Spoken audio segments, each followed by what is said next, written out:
राम बोलने का क्या फायदा, आप ध्यान से सुनना एकाग्र होकर के। दो भाई थे, एक घर में रहते थे। एक का नाम था कर्मवीर और एक का नाम था धर्मवीर। ध्यान से सुनना राम बोलने का फायदा। एक का नाम था कर्मवीर और एक का नाम था धर्मवीर। जो धर्मवीर था वो धर्म के पथ पर चलता था, वो मंदिरों में जाता था, आरतियां करता था, संतों को बुलाता था, ब्राह्मणों का सम्मान करता था। और जो कर्मवीर था वो नास्तिक था, वो भगवान को नहीं मानता था, वो केवल अपने कर्म में ध्यान रखता था। उसे भगवान, विद्वान, ब्राह्मण, संत किसी से कुछ लेना देना नहीं। दोनों एक ही घर में रहते थे, लेकिन एक धर्म के पथ पर और एक नास्तिक कर्म के पथ पर। लेकिन धर्मवीर जो हमेशा संतों को सम्मान करता था, एक दिन धर्मवीर ने कुछ ब्राह्मणों से कहा, संतों से कहा कि हे ब्राह्मण देवता, कम से कम हमारी कुटिया में पधारो, हमारे घर में आपका निमंत्रण है। बाहर से संत आए हुए थे, बाहर से विद्वान आए थे। तो जब उसने इतना कहा कि आप हमारे यहां पधारो, तो ब्राह्मणों ने कहा ठीक है, अवश्य हम कल आपके यहां आएंगे भोजन करने। जब कर्मवीर को पता चला कि ब्राह्मणों को निमंत्रण दे दिया है, तो घर में झगड़ा करने लगा। क्यों बुलाया ब्राह्मणों को? इसीलिए कमा रहे हैं कि इनको खिलाते जाओ, अभी खा जाएंगे, ऊपर से दक्षिणा ले जाएंगे, क्यों बुलाया? झगड़ा करने लगा। धर्मवीर ने कहा देखो, अब हमने ब्राह्मणों को निमंत्रण दे दिया है और ब्राह्मणों के चरण घर में पड़ने से हमारा शुभ होता है। अरे मैं नहीं मानता कुछ भी। धर्मवीर ने सोचा कहीं ये ब्राह्मणों का अपमान न कर दे, इसलिए काम, भैया तू मेरी बात मान, तू अपने कक्ष में बैठना, अपने कमरे में ही बैठना, निकलना मत। जब तक वो आए, भोजन कर जाएं और भोजन के बाद चले जाएं तब निकलना, उससे पहले मत निकलना। बैठ गया कमरे में। ब्राह्मण आए हैं और ब्राह्मणों ने आकर के भोजन किया।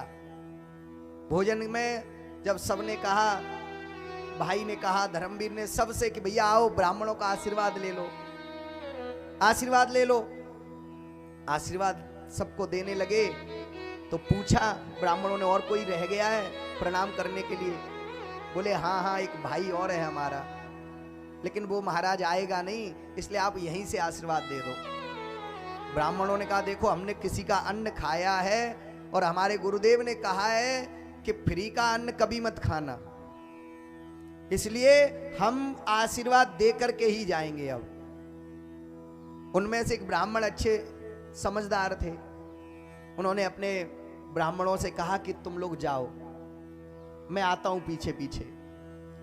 और कर्मवीर जो है वो छुप करके सुन रहा है पीछे से कि ब्राह्मण चर्चा कर रहे हैं। जब सारे ब्राह्मण चले गए, कर्मवीर को लगा कि अब सब गए, अब निकल आऊं कमरे से बाहर।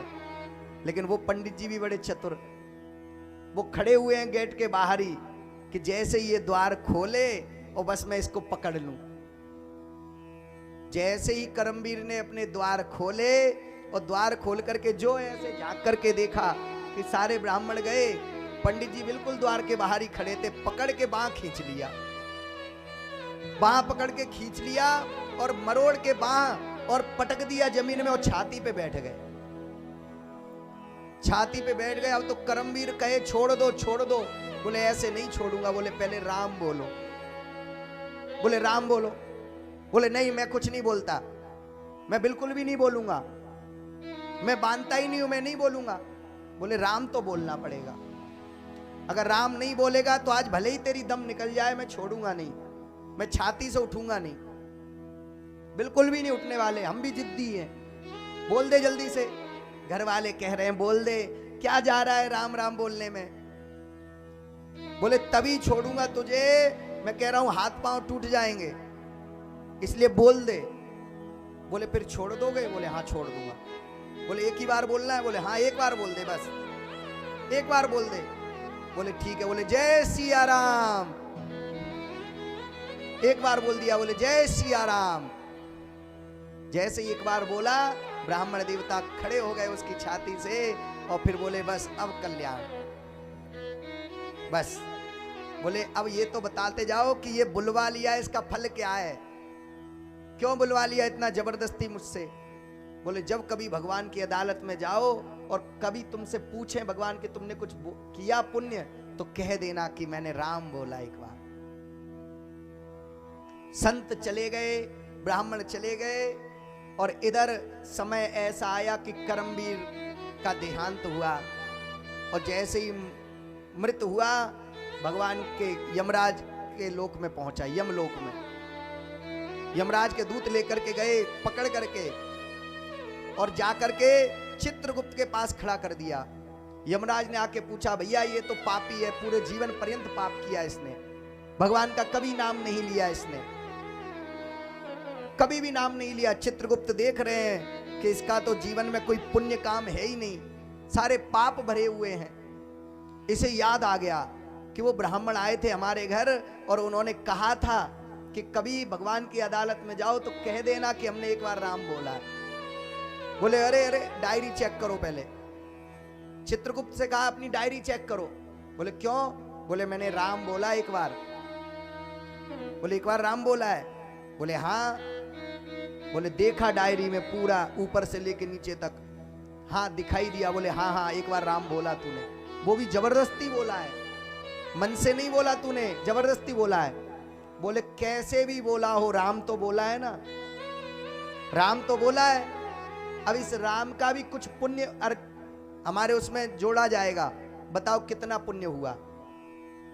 एक बार राम बोलने का क्या हिसाब हुआ, जोड़ो उसमें। चित्रगुप्त ने देखा ये तो आज तक पता ही नहीं किया हमने कि एक बार राम बोलने का क्या पुण्य है। अब तो पूरी डायरी पढ़ ली, पूरे अपने ग्रंथ पढ़ लिए कि एक बार राम बोलने का क्या हिसाब है, कहीं भी नहीं मिला। अब क्या करे, यमराज को बुलाया। बोले महाराज की जय हो। बोले बोलो। बोले इसने जीवन पर्यंत पाप किया है, बस एक बार राम बोला है इसने, वो भी जबरदस्ती। अब ये कह रहा है कि एक बार राम का हिसाब क्या है, एक बार राम बोलने का हिसाब क्या है, ये पूछ रहा है, बताओ महाराज। यमराज ने कहा ये तो आज तक हमें भी नहीं पता, एक बार राम बोलने से क्या होता है। बोले चलो फिर इंद्र के पास। अब ये करमवीर इतना चालाक, बोले मैं पैदल नहीं चलूंगा, पैदल नहीं चलूंगा। बोले तो? बोले या तो अपने भैंसे पे बिठाओ या फिर अपने कंधे पे बिठा करके ले चलो। बताओ।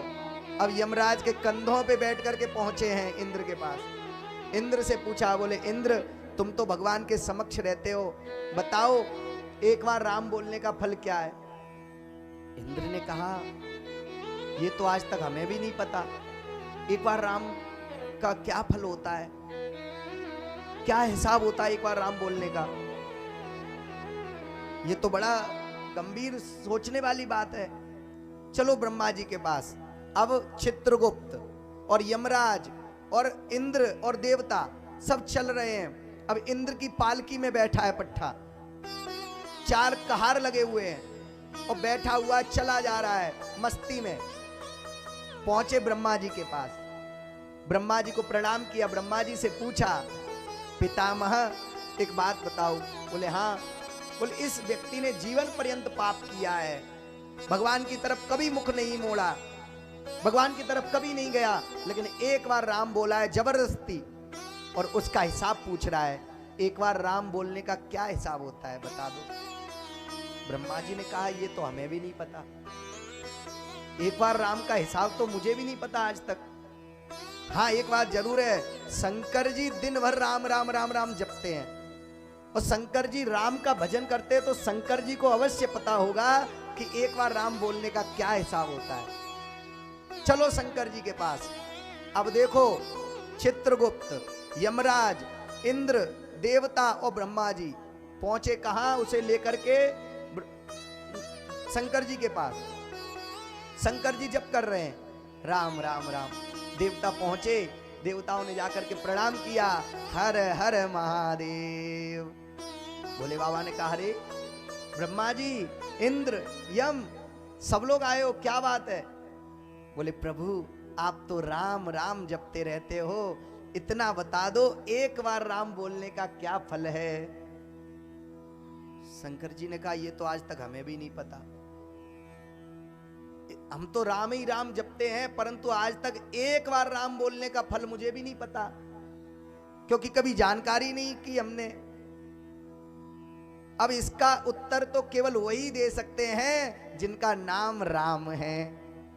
बोल चलो, अब शंकर जी भी साथ हो लिए। कहां? विष्णु भगवान के पास। शेष साई पर लेटे हुए हैं भगवान नारायण, और जैसे ही पहुंचे हैं ब्रह्मा, महेश, इंद्र, यम, सारे देवता, जैसे ही नारायण ने देखा कि शिव जी आए तो बैठ गए। बैठ करके देखा कि प्रणाम किया, एक दूसरे को अभिवादन किया। बोले क्यों आगमन हुआ? बोले प्रभु बस इतना जानना है कि आपका एक बार नाम लेने से, राम राम बोलने से क्या होता है? भगवान ने कहा ये तो हमें ही नहीं पता। नारायण ने कहा ये तो हमें भी नहीं पता कि मेरा नाम एक बार लेने से क्या होता है, परंतु ये क्यों पूछ रहे हो? बोले ये जो आया है मनुष्य, इसने जीवन में कभी भी भगवान का नाम नहीं लिया, केवल एक बार राम नाम लिया है, और राम नाम लेने से, वो भी जबरदस्ती। अब ये उसका हिसाब पूछ रहा है कि एक बार राम नाम लेने से क्या होता है। भगवान ने कहा यही है, ये सामने खड़ा है। बोले हाँ, इधर आ बालक।